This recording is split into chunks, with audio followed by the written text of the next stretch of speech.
Olá, meus queridos ouvintes e meus fiéis seguidores. Que a graça do Senhor esteja protegendo você e a sua família. Hoje nós vamos ponderar sobre o tema intervenção. Quero fundamentar a nossa ponderação deste momento no Salmo 119 e o versículo 126. Já é tempo, Senhor, para intervires, pois a tua lei está sendo violada.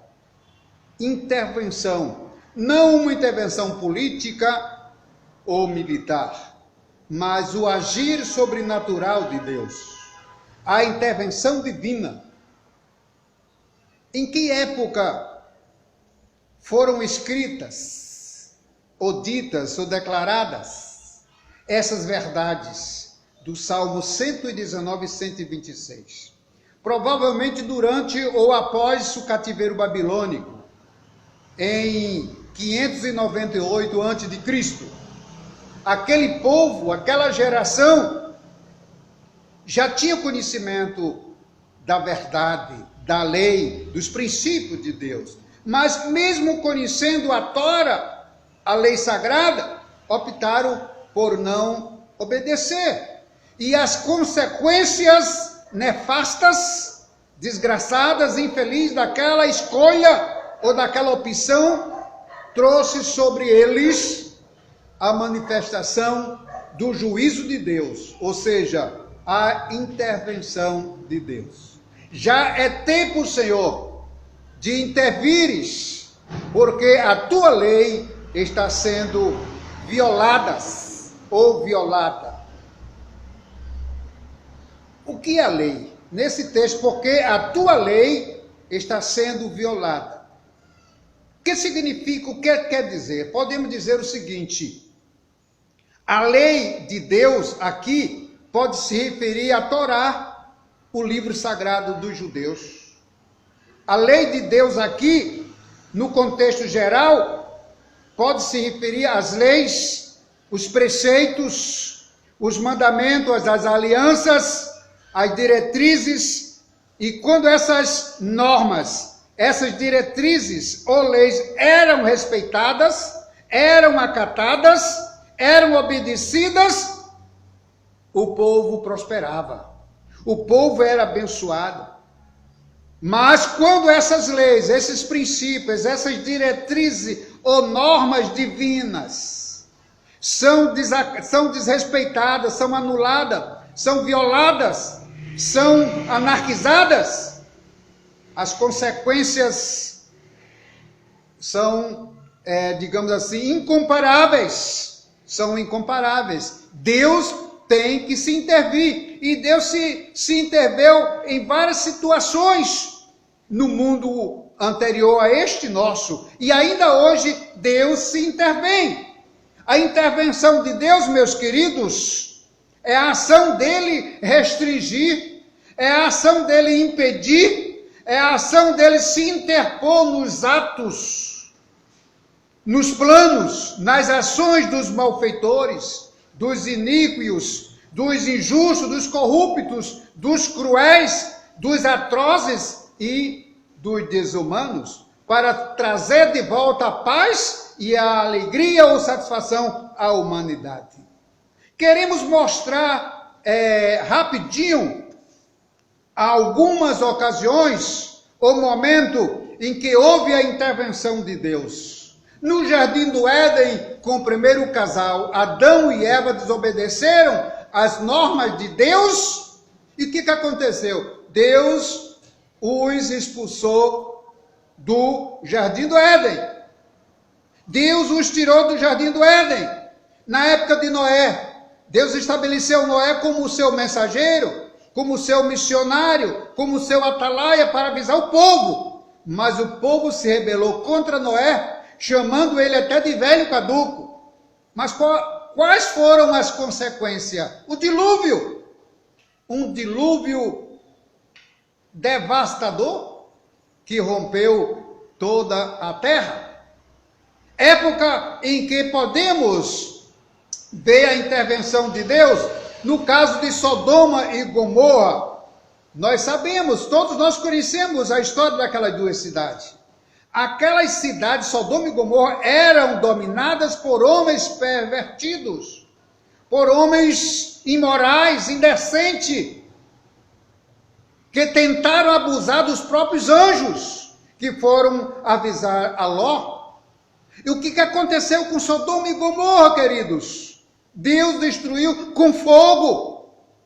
Quando nós falamos de intervenção, não estamos falando apenas de uma intervenção militar, de uma intervenção política, mesmo que resolva alguma coisa, mas não se compara com a intervenção de Deus. Deus limpa definitivamente o mal e começa a paz naquele lugar que antes era tristeza, que antes era angústia, passa a ser momento de paz e de alegria. Temos também um outro exemplo no reinado de Belsazar, uma intervenção de Deus. A Bíblia diz que Belsazar decidiu, está lá em Daniel 5, Belsazar decidiu fazer um grande banquete e convidou 1000 dos seus ministros ou dos seus nobres.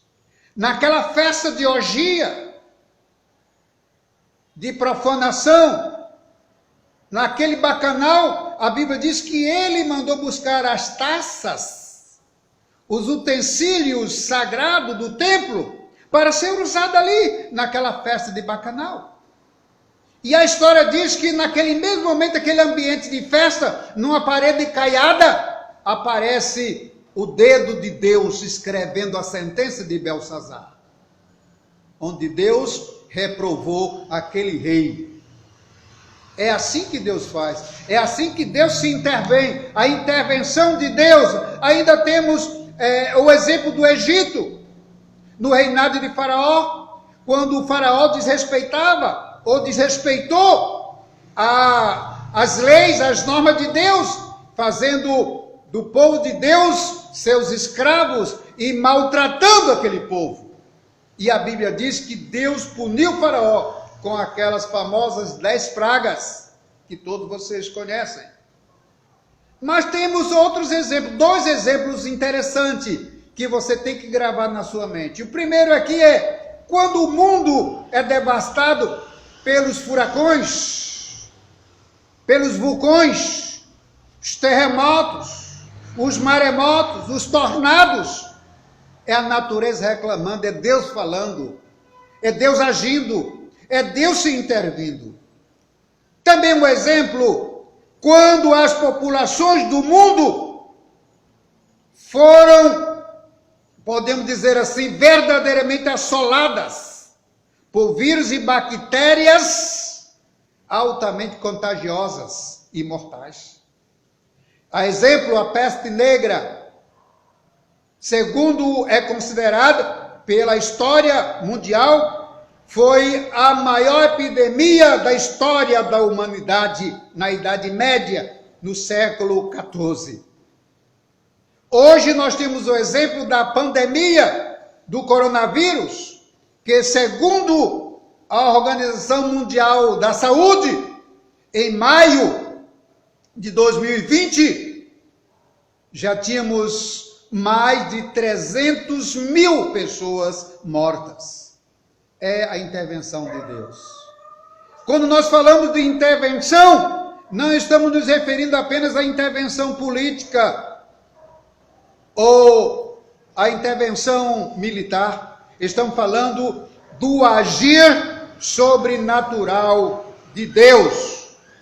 Eu quero amparar mais ainda o nosso tema, a nossa ponderação sobre alguns textos bíblicos, que é importante. O primeiro deles é Oséias 4 e 6, que diz: o meu povo está sendo destruído porque lhe falta conhecimento, lhe falta temor. Esta gente não tem conhecimento de mim e agiram de uma forma animalesca, obrigando Deus a se intervir na sua história.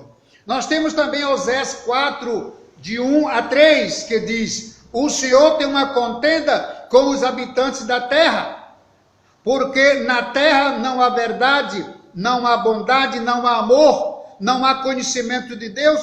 O que existe é o perjurar, é o mentir, é o matar, é o furtar e o adulterar, violência sobre violência. A sociedade brasileira está vivendo caos. É hora, Senhor, de te intervires, porque a tua lei está sendo violada, desobedecida, desacatada ou anarquizada. Lá em Romanos 1, 18 e 21, a Bíblia nos diz: a ira de Deus se revela do céu contra toda impiedade e perversão dos homens, que trocam a verdade em inverdade, a verdade em mentira, porque tendo conhecimento de Deus, não o glorifica como Deus.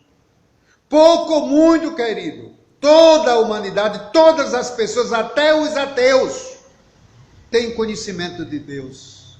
O que acontece é que optam para viverem na contramão de Deus.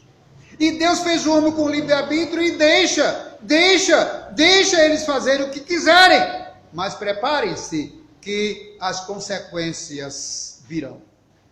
Intervenção divina. Vivemos numa sociedade que é dominada por um sistema corrupto e corruptor, onde a família é contagiada, a família é contaminada e imoralmente desrespeitada. A família, como Deus instituiu hoje, é desrespeitada. Existem vários tipos de família, que é uma profanação aos olhos de Deus. Vivemos numa sociedade corrupta e corruptora, onde a educação é pervertida. A educação tem como missão preparar a criança para ser um bom cidadão, um bom pai de família, uma boa mãe de família, um bom filho, um bom empregado, um bom patrão, um bom médico, um bom político. Mas quando a educação não prepara a criança para esta função, ela está desviando-se da sua missão e do seu propósito. Vivemos numa sociedade corrupta e corruptora, onde a igreja é corrompida.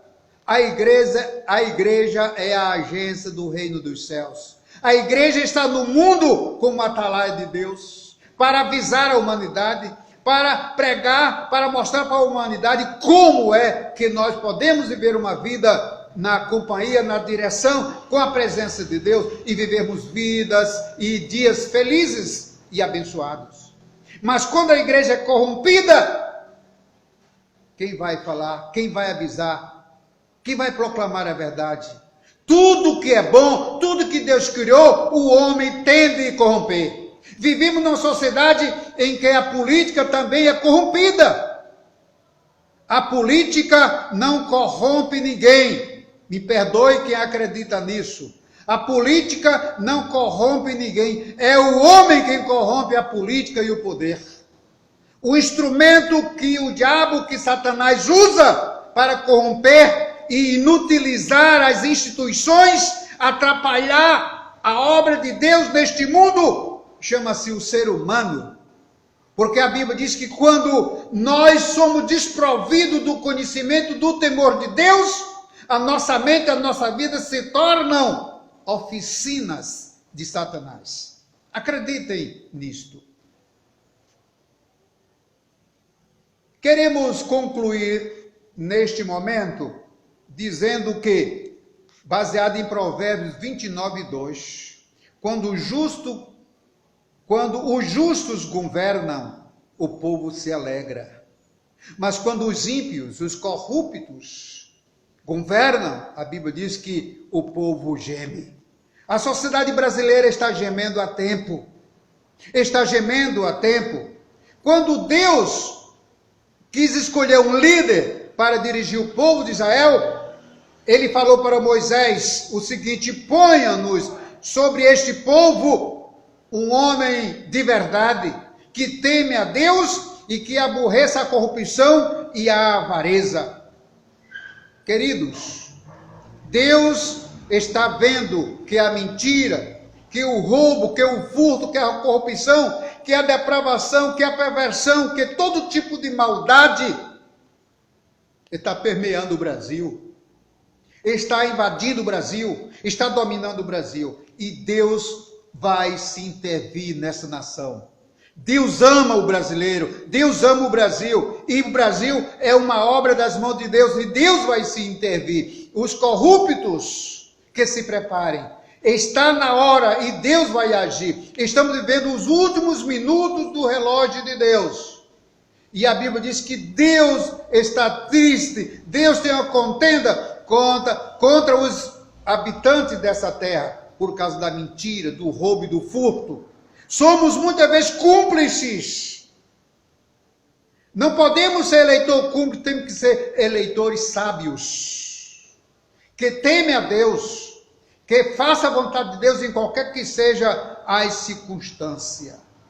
Eu desejo, eu oro, intercedo a Deus, que Ele faça de você um instrumento de paz, um instrumento de alegria, de felicidade, um instrumento da justiça, que Ele faça de você um mensageiro, uma atalaia da verdade, e que você possa, dentro da sua realidade, da sua possibilidade, contribuir para dias melhores nesta nação, neste Brasil, nesta pátria. Que Deus abençoe e que a graça do nosso Senhor Jesus Cristo, o amor de Deus, o nosso Pai, a comunhão e as consolações do Espírito Santo seja contigo e com a sua família, hoje e para sempre. Amém.